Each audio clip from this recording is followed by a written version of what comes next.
Hello, welcome to Big Bang Radio Spotlights. This is a show where we talk to independent artists from all around the world all about their music and their process for making it. I'm your host, Isaac Anderson, and today I get to sit down with Adam from We Were Promised Jetpacks. Without any further ado, here's the interview. Well, Adam, thank you so much for joining us today. We really do appreciate it. Very honored to talk to you because you're super legendary in the indie rock scene. I want to ask you all sorts of stuff, but I want to start at the beginning of your musical journey, just like we do with all the other artists that we talk to on this show. So the first question I want to ask you is, what is your earliest musical memory? It's probably playing the violin. My dad played in like bluegrass and country bands when I was younger. And the fiddle player from the violin player from his band, I used to get lessons. So that's my earliest memory, is getting a violin lesson on a tiny, tiny little violin. Is that what sparked your kind of love and interest of music, or like did you find that kind of like the kind of music that you make and like that you really started writing and be interested in? Do you feel like that spark came later, or like was that kind of the catalyst for it? It was kind of early. My dad always played guitar around the house, and I think we went to see. My mum and dad took me to see the bootleg Beatles tribute band, and I remember watching the guy playing George Harrison play "My Guitar Gently Weeps," and I was like, "Oh wow, I need to be a part of that." And I went and got a guitar the next day. I think that was when I was like 12 or 13. So it was sort of like the Beatles got me into it, and my dad and my brother was a few years older. He listened to a lot of music, and yeah, that's how I got into it.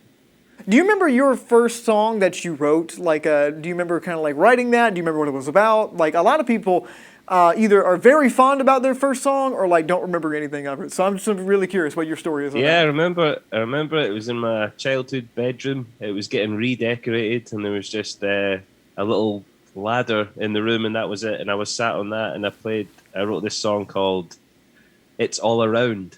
I think it was called that, and it was just about the unexplained emotions and feelings, I think. But like the lyrics weren't exactly super developed. It was mostly "it's all around," yeah, kind of stuff. But yeah, it was 3 chords, and we played that at our first show, I think. I believe the band started through like a battle of the bands. Like that was like your first performance. Yes, yeah, it was in the cafeteria, the dinner hall at our high school, and we played a battle of the bands there. It was our first show. I think we did 3 songs. There was 9 bands or something. But yeah, that was our first taste of playing. That was me, Sean, and Darren. I think when we were 15 or something like that, 15 years old, played our first show. And yes, people seemed to think it was pretty good, and that I could sing and we could all play. And it really gave us encouragement to book more shows when we were just young. So yeah, it was good, a good confidence boost.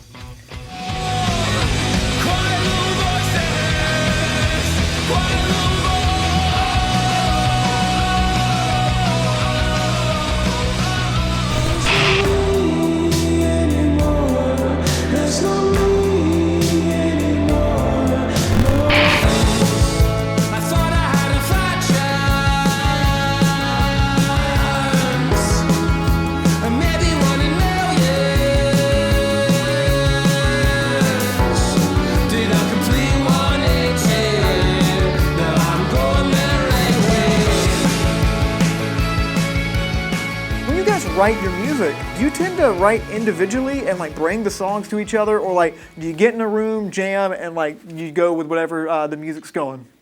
Yeah, it's the latter. It's definitely getting to a group jam sesh and see how it goes from there. Songs will usually start with me or Sean, who plays bass. We'll bring in something, and then we'll all work together to develop that. It kind of makes everyone invested in the song a lot more. And the way that you play off each other, there's no way of recreating that doing something on your own. So we really enjoy taking songs to each other and really digging into them and ripping them apart. And because someone can always come up with something better than what I've written for a song. So yeah, the collaboration and it's the most fun way to write if you all feel like you're doing it at the same time. Do you have like a most memorable show that you can remember? It doesn't have to necessarily be one that when you were young, but just in general, like what sticks out in your mind is like that's the definitive show. That's the one I remember. Yeah, there's one that happened at Music Hall of Williamsburg in Brooklyn a long time ago, but I remember really enjoying that gig. I can remember it, and I remember coming off afterwards and not feeling like it was just a big rush of anxiety. I remember just enjoying it, and the crowd after was so loud for so long, trying to get us to come back out to do an encore. It was amazing. It was some feeling. So that was like early on in the band's career, and definitely felt good after that. I believe you got your record deal because the record company saw that Frightened Rabbit, like you guys were friends with Frightened Rabbit, and like they looked in your profile on MySpace, and that's how you guys got like kind of your foot in the door. Yeah, I think it was the days of top 8 friends on MySpace or top 16 friends, and we played a show with Frightened Rabbit in like 2008, I think, and we were still relatively unknown, and they passed on our MySpace page to Fat Cat and said that we were great, and pretty much after that, the label Fat Cat were pretty forward in saying that they wanted to sign us. So it was kind of quick. It was unexpected, definitely, to say the least, because we were huge Frightened Rabbit fans, and the label Fat Cat as well. They had some fantastic bands over the years like Sigur Rós and stuff like that. So yeah, it was definitely an exciting time for the band. How do you view a lot of those changes, like how we went from MySpace to Instagram and Facebook, and from like kind of people pirating stuff and buying CDs to streaming? Like, how do you view that kind of stuff? Do you like that stuff? Are you not for that stuff? I mean, don't follow it too closely because it seems to change, and then by the time anyone's figured it out, it's moved on to something else. I guess it's kind of strange. We entered the music industry at a time where record sales were sort of plummeting. It wasn't so much about physical releases, and then we've got this new wave of vinyl. The amount of records that are being sold now is broken all records. So yeah, it shifts and changes, and we kind of didn't really keep up with like social media or use Instagram and Facebook and Twitter enough, and we're trying to get a little bit better at it because it is just the easiest and best way to stay in close contact with people that like our band and show what we're up to. So you definitely have to be better at social media now than you did when we started. It wasn't really a thing. You could just be a band and write music and not really think about too much else. But it is quite amazing how much time you have to sort of put aside to market yourself or think about ways to stay engaged with people, because there's a lot of bands and there's a lot of things to get people's attention.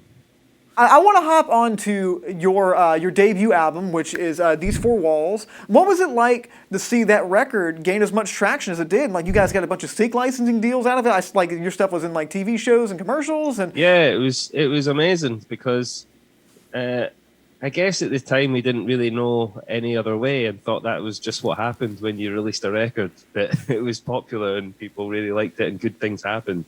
But I mean, definitely remember at the time. Do you remember Hypem? It was like a thing that it kept its eye on like blogs over the internet, and it was like we were the most mentioned band at like on the internet for like when South by was on in 2009 or something. There was like loads of people blogging about us, and I remember being like, it was weird to see that. It was super exciting, and we got to like tour constantly, and we got a couple of good movie and TV show things in. So it was definitely an exciting time for the band. I wish I could have appreciated it a bit more at the time and realized what was happening. But yeah, that record seemed to, it came out and it wasn't that big a deal, but it sort of snowballed a little bit and people seemed to really become attached to it. And yeah, it's probably our album that people have resonated most with and continue to do so. So it's definitely nice. It's a privilege to be a band that's had an album like that people love so much. You just released another awesome album called Enjoy the View. What was the process of making this record like? I don't know, did you guys start tracking it before or after COVID? Like, how exactly did that work? I flew back I was in the States and I didn't have a green card at the time, so I flew home back to Scotland because I wasn't sure what was happening, if I could couldn't fly home then, when would I be able to get home? So I flew home, and the day I arrived back, the UK went into a lockdown.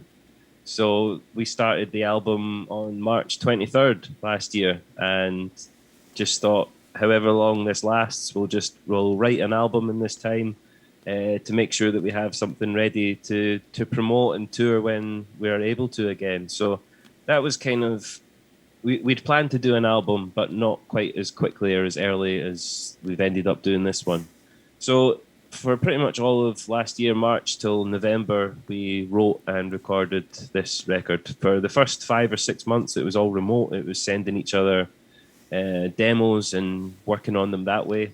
But it was really nice to have that to focus on during what would have been a pretty boring lockdown. Well, the record is out now for people to listen to on streaming, and I imagine on your website you got some cool stuff where people can buy the physical album. Yeah, we've got some bundles and all that. Yeah. Nice posters, some T-shirts, yeah. Cool. Well, if people want to keep up with you and maybe look at some of that merch, how can they find you online? Well, we have a website, We Were Promised Jetpacks.com, and we're also on Twitter and Instagram as WWPJ. Well, dude, thank you so much for joining us today. Greatly appreciate this. But before you go, I got one more question for you, Adam. I don't know if you've ever seen a Big Bang Radio Spotlight before, but I'm a musician, but I also love film. And I believe those two worlds are not too far away from each other. And musicians just have a soft spot for it that's different than other people. So, Adam, before you go, what's your favorite movie? What's my favorite movie? Wow. Hook with Robin Williams. What a movie. Thanks to Adam for sitting down with us and talking all about We Were Promised Jetpacks music. If you guys want to see more interviews just like this, you can find us online at Studio 67 NCC. Thank you all for watching. I'm Isaac Anderson, and until next time, stay lovely.